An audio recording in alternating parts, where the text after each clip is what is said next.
Bonjour à tous, donc aujourd'hui retour au vélo. Donc j'ai dégoté un vélo Giant, un VTT. Donc pourquoi il est intéressant? Parce que pour deux raisons. Parce que c'est un 26 pouces de diamètre les roues, et ça c'est très demandé en vélo d'occasion. Parce que, bon, déjà parce que ça a été un standard, ça reste quand même un standard, les 26, même si maintenant c'est plutôt 29 ou 27,5, mais le standard c'était 26.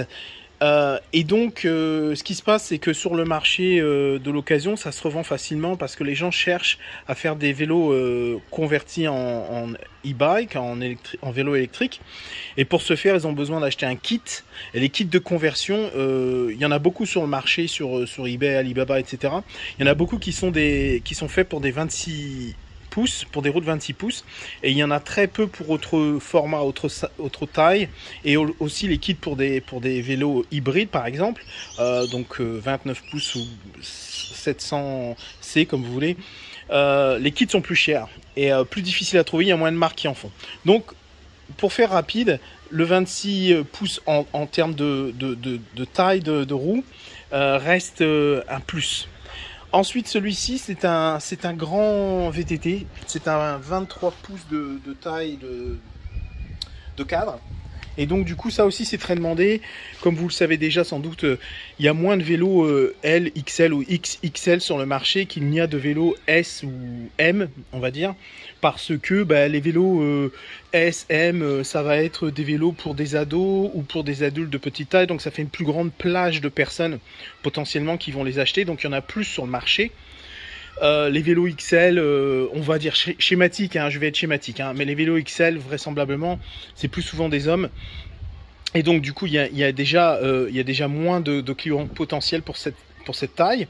Ensuite, il y a un truc de marketing aussi, je ne vais pas rentrer dans les détails, mais les magasins qui vendent des vélos, il se trouve que dans un magasin, assez souvent, la taille, pour vous, elle change peu dans le prix.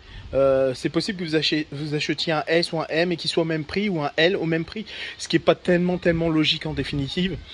Et donc, du coup, c'est plus intéressant de vendre un S pour eux parce qu'ils ne le payent pas au même prix qu'un L ou XL. Donc voilà, et ensuite aussi, comme c'est des vélos d'hommes, ça peut arriver qu'ils soient utilisés un peu plus, comment dirais-je, un peu plus déjà, tout simplement, qu'ils aient fait de la descente un peu, ou des parcours, etc., et qu'ils soient plus abîmés. Et donc du coup, il y en a moins sur le marché de l'occasion. Voilà. Je reviendrai vers vous quand j'aurai fait un premier décrassage du vélo, et je vous dirai ce qu'il y a dessus d'intéressant. Je pense qu'il a un beau potentiel. J'ai déjà vérifié les roulements, ils ont l'air tous pas mal. Voilà. Alors, un petit nettoyage vite fait pour repérer un peu les défauts, les choses à... Donc, c'était un bon choix, il est très bien. Bon, il y a du boulot, mais il est bien. Les roues ne sont même pas voilées, ou très peu. Il manque pas de rayons, il n'y a pas de jeu dans les roulements à billes, ni de pédalier, ni de direction. Il y a la barre de guidon qui est... En fait, il y a une vis en dessous qui est desserrée, là. Je vais pas m'en préoccuper pour le moment parce que je vais complètement remplacer le guidon vu dans quel état il est.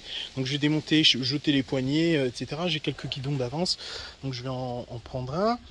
J'ai peut-être même carrément un guidon de Giant. Donc voilà, ça va être un bon petit vélo. Je suis toujours impressionné par ça. Là, vous voyez les vis d'origine, là, elles sont pas oxydées. C'est des vis en inox, c'est de très bonne qualité. C'est ça avec Giant. Celui-là, il est vraiment crasseux. Il n'a pas été entretenu du tout, mais ça n'empêche pas que tout fonctionne encore techniquement. C'est incroyable, increvable. Donc voilà, je vais m'en occuper. Je vous reprends bientôt. Ok, donc nous voilà un peu plus loin dans le nettoyage. Donc comme vous pouvez voir, le système de pignon chaîne est pas trop mal. Il est évidemment encore très sale, mais mécaniquement parlant, il y a du potentiel. Donc il faut que je dégraisse encore tout ça. Et donc j'ai aussi démonté le set de poignées sur le guidon. Comme je le disais précédemment, je vais remplacer le guidon. Celui-ci, il est quand même bien endommagé, bien rouillé. Toutefois, si vous rénovez un vélo et vous avez un guidon, même dans cet état, Je vous conseille, si vous n'avez pas de remplacement, de commencer par le brosser avec une brosse métallique pour regarder si c'est de la rouille de surface ou si c'est structurel, si ça rentre profondément dans le métal, le guidon sera remplacé. Mais sinon, ça peut être bien de le repeindre aussi.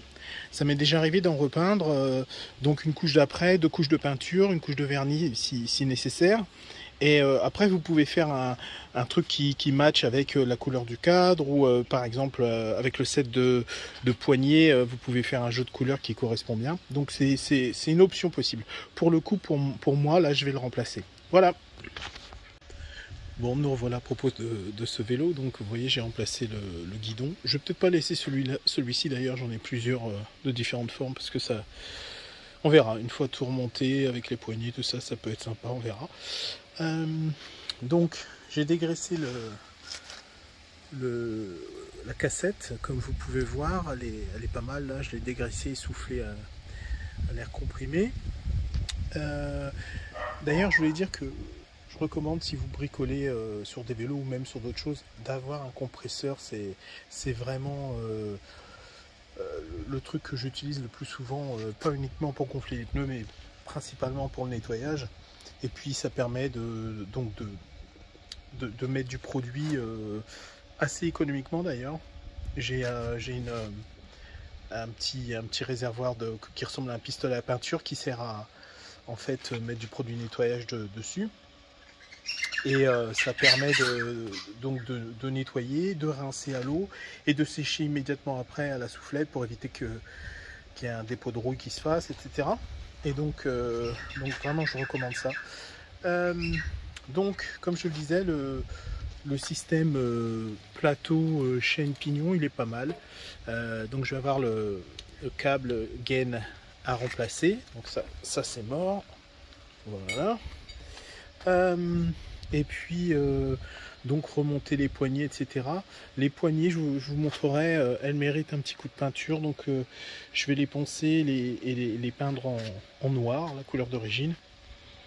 Donc voilà à quoi ça ressemble. Et donc pour vous donner un ordre d'idée, ce vélo je l'ai acheté, alors évidemment c'est différent selon les pays où vous êtes, etc. Mais ce vélo je l'ai acheté dans un centre de recyclage et je l'ai payé 10 $. Donc je sais pas, quelque chose comme 7 €, quelque chose comme ça. Et comme il était, je ne peux pas dire qu'il aurait été utilisable immédiatement, il aurait fallu quand même remplacer les câbles de frein, etc. Mais il était déjà en très bonne condition, quoi. Il avait juste besoin d'un gros nettoyage. Donc ça vaut le coup. Et puis c'est des vélos pour moi qui méritent une seconde vie. C'est de la bonne qualité. Ça me tue de les voir dans un centre de recyclage et éventuellement être concassés après. C'est fou. Voilà. Alors juste pour vous montrer à quoi ressemble les poignées combinées comme ça là à l'origine. Donc ça, elles sont pas folichonnes, il y a de la rouille ici, et la peinture qui est partie à droite à gauche. Pour autant je vais les repeindre à la bombe. Je leur ai passé un premier nettoyage à la gratounette là, et puis je vais refaire un deuxième coup pour être sûr que la peinture va bien tenir. Donc j'ai démonté les 3-4 pièces qu'il fallait démonter. Je vais démonter cette partie là aussi, et après ça passe en peinture. Voilà. En général là je vais faire ça va être cas particulier. En général je fais pas comme ça, je démonte des pièces et je les stocke, et quand j'ai plusieurs pièces à peindre, je fais de la peinture. C'est-à-dire que c'est une journée ou une demi-journée, enfin peu importe le temps que je vais passer là-dessus, mais à ce moment-là, je fais que de la peinture.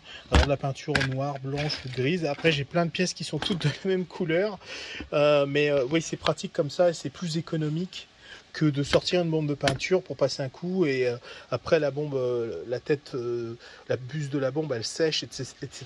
Donc il vaut mieux faire ça en une seule fois. Voilà. Ok, donc me revoilà. Temps merveilleux aujourd'hui, donc on s'est déplacé à l'abri. Donc aujourd'hui je fais le câblage. Donc j'ai fait le câble de sélecteur de vitesse arrière et avant. Donc les câbles étaient remplacés de toute façon. Mais aussi les mécanismes étaient un peu grippés, donc je me suis occupé de tout ça. Je ne sais pas si vous voyez aussi la différence en termes de peinture. Donc là ils ont été repeints en noir, voilà. toute cette partie-là. Donc les poignées aussi ont été remplacées. Donc ça c'est un modèle de poignée de supermarché, mais elles sont sympas. C'est des modèles donc mécaniques. Hein. Il y a deux vis ici qui tiennent la poignée. Donc vous desserrez ces vis, vous enquillez la poignée et vous avez ce petit bouchon que vous mettez à la fin et que une fois que le bouchon est mis, vous vissez en fait ces deux vis là pour mettre la poignée en place. Très bonne sensation, une bonne grippe, c'est assez agréable à utiliser ça. Donc voilà, ça a été fait. Frein avant, il est fait. Il me reste le frein arrière que je ferai au dernier moment parce que comment dirais-je, ce support de vélo, je l'ai fixé sur le tube supérieur horizontal et en fait le câble il passe ici. Donc il faudrait que je déplace le vélo et que c'est pas un problème, je vais le fixer ici et puis le câble de frein passe ici, arrive là, donc une gaine et il descend ici. Donc ne pas oublier quand vous faites des freins comme ça, de démonter le mécanisme de frein ici et de nettoyer l'axe de pivot. C'est vraiment essentiel, même si les freins fonctionnent bien, c'est vraiment essentiel de le faire parce que très souvent je vois que ça manque de graisse et dans le temps ça grippe et c'est toujours de là que ça vient. Donc démontage de cette vis, on desserre le patin pour avoir du jeu, on enlève le frein, on nettoie proprement l'axe et l'intérieur du mécanisme de frein à l'arrière, donc ici. Et on met une noisette de graisse dessus et on remonte le tout. Pour rappel, j'utilise ce type de petit pistolet à graisse super pratique. Je recommande à tout le monde d'acheter ça. Vous en mettez juste la bonne quantité. C'est vraiment, vous poussez comme ça. C'est vraiment très pratique. Ça évite d'en mettre partout et vous en avez exactement la quantité nécessaire. Voilà, je l'ai toujours sous la main. Donc voilà pour le frein avant. Après je vais poncer un peu les bâtons de fourche qui sont vraiment dégueulasses là. Et puis on verra ce qu'on arrive à en tirer. Voilà. Voilà, c'est presque fini. Donc là j'ai monté un porte-bagages dessus juste pour montrer que c'était une option possible. C'est très difficile pour moi de trouver des accessoires comme les porte-bagages, alors je ne les donne pas. Je les vends si les gens veulent avec les vélos, mais en général je fais des photos avec, comme ça ils peuvent voir ce que ça donne. Mais je les enlève parce que j'ai trop de mal à en trouver. Voilà, et oui, et pour info, un porte-bagages neuf comme ça doit valoir 4 ou 5 fois le prix du vélo. Je veux dire, au prix où j'achète les vélos, au prix où j'achète les porte-bagages. Parce que j'en trouve pas d'occasion des porte-bagages, donc neuf ça vaut dans les 50 $ et j'ai payé pour rappel ce vélo 10 $. Donc voilà, donc les câbles de frein et de vitesse avant-arrière ont été remplacés, les poignées ont été remplacés, un set de lampes a été installé dessus. Voilà, le métal a été poliché un peu, la peinture aussi, il est plutôt pas mal. Voilà. Donc voilà le vélo fini, je dirais.